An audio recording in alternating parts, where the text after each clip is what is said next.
The technology likely to have the greatest impact on the next few decades has arrived. And it's not social media, it's not big data, it's not robotics, it's not even AI. And you'll be surprised to learn that it's the underlying technology of digital currencies like Bitcoin. It's called the blockchain. Blockchain.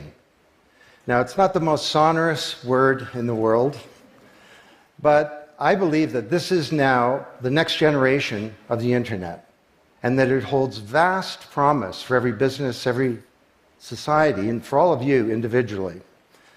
You know, for the past few decades, we've had the Internet of Information. And when I send you an email or a PowerPoint file or something, I'm actually not sending you the original, I'm sending you a copy. And that's great. This is democratized information. But when it comes to assets, things like money, financial assets like stocks and bonds, loyalty points, intellectual property, music, art, a vote, carbon credit, and other assets, sending you a copy is a really bad idea. If I send you $100, it's really important that I don't still have money and that I can't send it to you. So this has been called the double spend problem by cryptographers for a long time. So today, we rely entirely on big intermediaries, middlemen like banks, government, big social media companies, credit card companies, and so on, to establish trust in our economy. And these intermediaries perform all the business and transaction logic of every kind of commerce, from authentication, identification of people, through to clearing, settling, and record keeping. And overall, they do a pretty good job, but there are growing problems.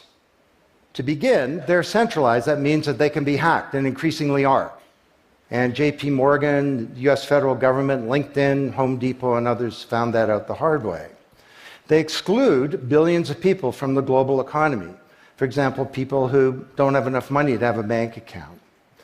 They slow things down. It can take a second for an email to go around the world, but it can take days or weeks for money to move through the banking system across the city. And they take a big piece of the action, 10 to 20%, just to send money to another country.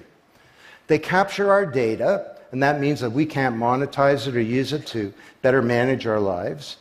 And our privacy is being undermined. And the biggest problem is that overall, they've appropriated the largesse of the digital age asymmetrically. And we have wealth creation, but we have growing social inequality. So what if there were not only an internet of information, what if there were an internet of value?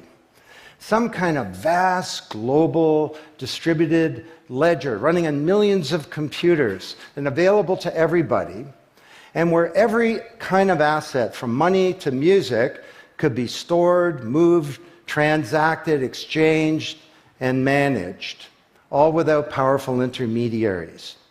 What if there were a native medium for value?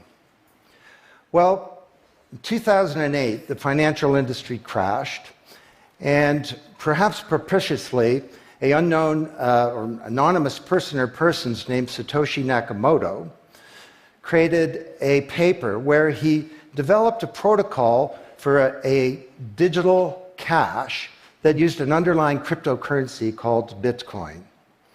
And this cryptocurrency enabled people to establish trust